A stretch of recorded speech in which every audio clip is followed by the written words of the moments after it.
جلیں گی علم و عمل کی شمع ہدایت النور کے ہی دم سے۔ شروع اللہ کے نام سے جو بہت مہربان نہایت رحم۔ آج تو حال یہ ہو گیا ہے کہ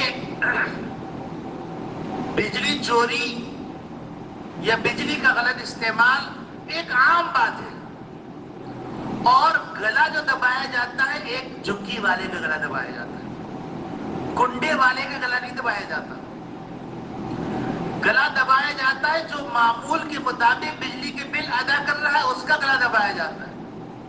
حتیٰ کہ آپ یہ دیکھیے، حیران کن حد تک حیران کن بات یہ کہ پچھلے مہینوں کی فیول ایڈجسٹمنٹ کے نام پر تگڑے تگڑے بل لگا کر بھیجے جا رہے ہیں کہ پچھلے مہینوں میں یہ لاس ہوا تھا تو اس کی ریکوری کر رہے ہیں۔ ان لوگوں سے پوچھئے جن لوگوں کو آپ بے شمار بے دریغ بجلی کے استعمال کا حق دے رہے ہیں اور ان سے ایک پیسہ خرچ کر نہیں لے رہے۔ وہ لوگ جو بجلی کا بل ادا کر رہے ہیں، ان بجلی کے بل ادا کرنے والوں کے ساتھ جو ظلم ہو رہا ہے وہ آپ سے ہم سے پوشیدہ نہیں، اور ہم کو یہ احساس نہیں ہے کہ ہم اگر کوئی اوت لے کے آئے ہیں، اگر ہم معاشرے کے اندر کوئی ذمہ داری لے کے آئے ہیں تو ہماری ذمہ داری میں یہ شامل ہے کہ ہم عوام کو سہولیات دیں، ہم عوام کو آرام دیں۔ آپ یہ سوچئے کہ حضرت عمر خطاب رضی اللہ عنہ نے جو قوانین بنائے تھے، ان قوانین کو دنیا فالو کر رہی ہے، اور ان قوانین کو پامال اگر کیا جائے تو مسلم ممالک میں پامال کیا جا رہا ہے۔ حضرت عمر خطاب رضی اللہ عنہ اولڈ جو حضرات تھے، جو بوڑھے حضرات تھے، ان کے لیے ایک وظیفہ مقرر کیا تھا۔ آج دنیا میں باقاعدہ وہ وظیفہ جاری ہے اور وہ سہولیات بوڑھوں کو دی جا رہی ہے۔ اولڈ سٹیزن سہولیات جو ہیں وہ دنیا میں معروف ہیں۔ یہاں تو بچہ جو پیدا ہو رہا ہے وہ مقروض پیدا ہو رہا ہے، اور اس کے قرضے کی وجہ اس بچے کا قصور نہیں ہے، اس قرضے کی وجہ اشرافیہ کا قصور ہے۔ تو میرے عزیز دوستو بھائیو، ہمیں سوچنا یہ ہے کہ ہم مسلمان ہو کر نبی کریم صلی اللہ علیہ وسلم کے اس فرمان کو کیوں فراموش کیے بیٹھے ہیں؟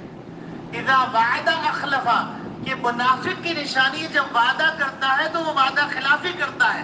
ہم وعدہ کر کے آتے ہیں کہ ہم آپ کی گلیوں کو پکا کریں گے، ہم وعدہ کر کے آتے ہیں ہم آپ کی گٹر لائنوں کو صحیح کریں گے، ہم وعدہ کر کے آتے ہیں ہم آپ کو بجلی کی سہولت دیں گے، ہم وعدہ کر کے آتے ہیں ہم آپ کو گیس کی سہولت دیں گے، ہم وعدہ کر کے آتے ہیں ہم آپ کو صاف شفاف پانی دیں گے، ہم وعدہ کر کے آتے ہیں کہ ہم آپ کے علاقے کی صفائی کریں گے۔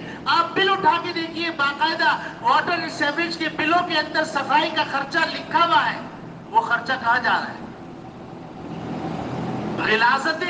غلاظتوں کا ڈھیر بن چکا ہے۔ اور ایک وقت تھا کہ مسلمانوں کے شہر اتنے صاف ستھرے ہوا کرتے کہ لوگ سروے کرنے آتے تھے ان کی صفائی دیکھنے کے لیے، وہ اتنے صاف شفاف ہوتے تھے کہ دھلتے تھے اور اس کے اوپر بغیر چادر بچھائے سویا جا سکتا تھا اس زمین پر۔ اور آج حال یہ ہے کہ گلی کوچوں میں کچرا اڑ رہا ہے، کچروں کا انبار ہے، کچروں کا ڈھیر ہے، لیکن ہمیں اپنی عوام کی صحت کا خیال نہیں ہے، عوام کی سہولت کا خیال نہیں ہے۔ یاد رکھیے، یہ وعدہ صرف یہ نہیں ہے کہ آپ نے کہا میں آپ کے پیسے ادا کر دوں گا، اس نے کہا ٹھیک ہے ادا کر دینا، آپ نے ادا نہیں کی، یہ وعدہ خلافی ہوگی۔ یہ اوپر سے لے کے نیچے تک جتنے معاہدات کر کے آتے ہیں وہ سارے معاہدات اس حدیث کے ذیل کے اندر آتے ہیں۔ حتیٰ کہ اگر عوام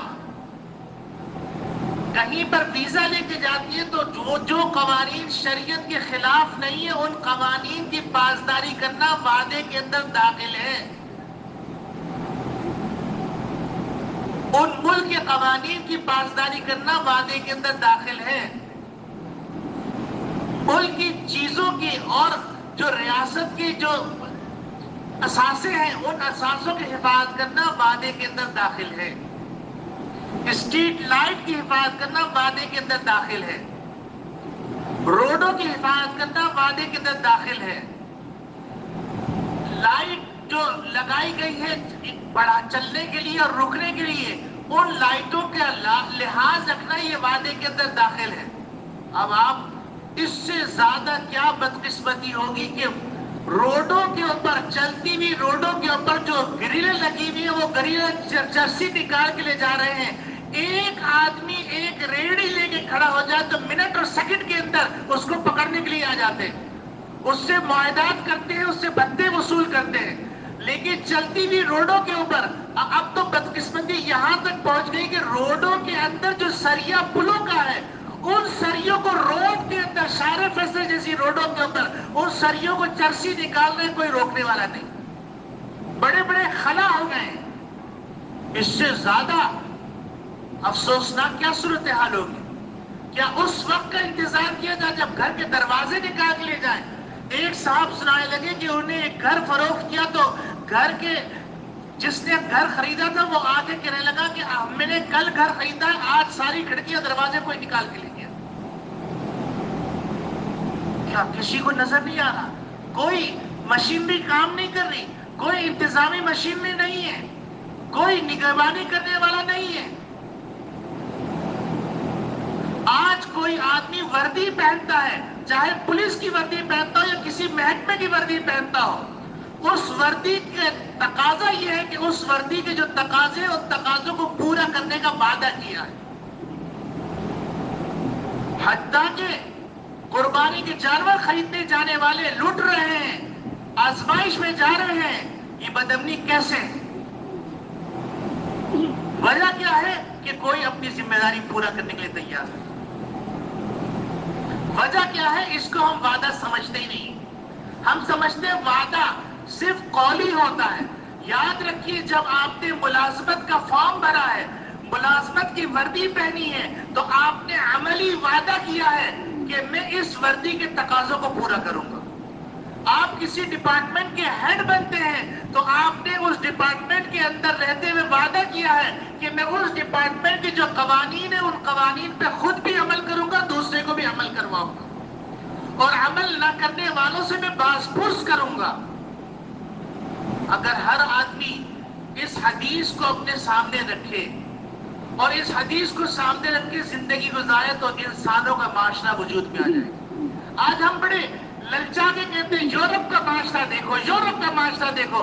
ارے وہ معاشرہ اگر تم دکھا رہے ہو تو اس معاشرے نے اسپین سے سیکھا ہے، اس معاشرے نے اسپین کی درگاہوں سے علم حاصل کیا ہے، علماء سے علم حاصل کیا ہے، اور علماء سے علم حاصل کر کے انہوں نے اپنے معاشرے کو ڈیولپ کیا ہے انہی خطوط پر جو خطوط اسلام نے دیے تھے۔ اگر تم اپنے معاشرے کو پرسکون بنانا چاہتے ہو، اپنے معاشرے کو امن کا گہوارہ بنانا چاہتے ہو، اپنے ملک کو مثالی ملک بنانا چاہتے ہو، تو اسلام پر عمل کرنا پڑے گا۔ اور اسلام واحد طاقت ہے جو انسان کو آخرت کا تصور دیتی ہے۔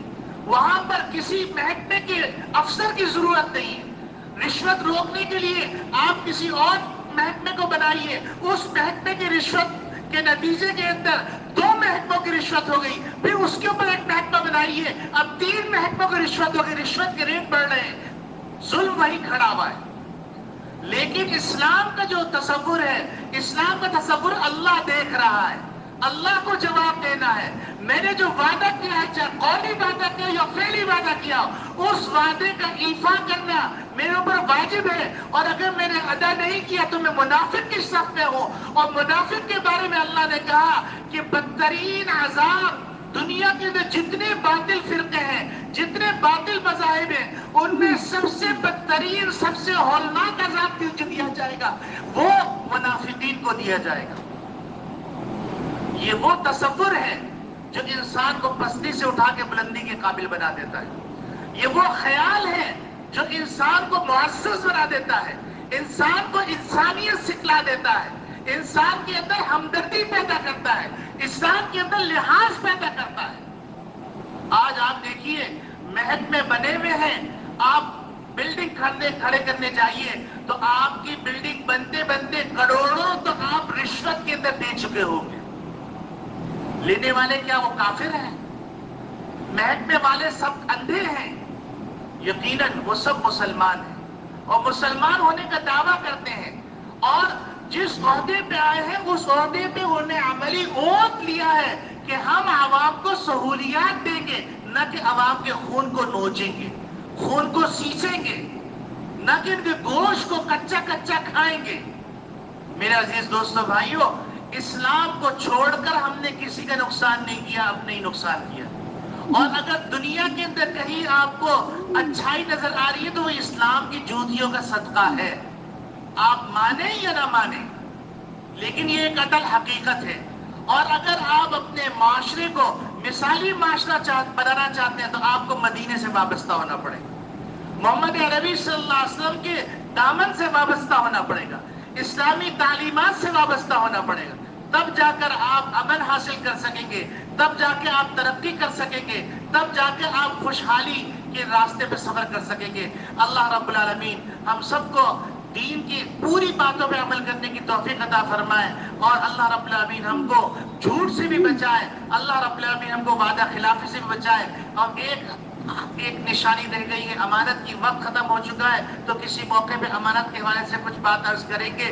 اس کے اندر صرف اتنا عرض کر دوں کہ امانت کے تصور کے اندر انسان کا پورا وجود داخل ہے. آج کل لوگ ٹیٹو بنوا رہے ہیں، یاد رکھیں یہ ٹیٹو بنوانا حرام ہے. یہ اللہ کا جسم ہے، ہمارا جسم نہیں ہے، اللہ کی امانت ہے. اس امانت کو اپنی مرضی سے استعمال نہیں کر سکتے.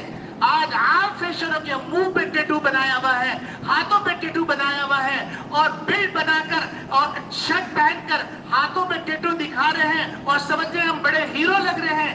نبی کریم صلی اللہ علیہ وسلم نے باقاعدہ ایسے لوگوں سے ناگواری کا اظہار فرمایا ہے، بلکہ لعنت کا ذکر فرمایا ہے. اللہ رب العالمین ہم سب کو امانت کا بھی خیال کرنے کی توفیق عطا فرمائے. امانت کا جو وسیع تصور ہے کسی موقع پہ عرض کریں گے. وآخر دعوانا ان الحمدللہ رب العالمین.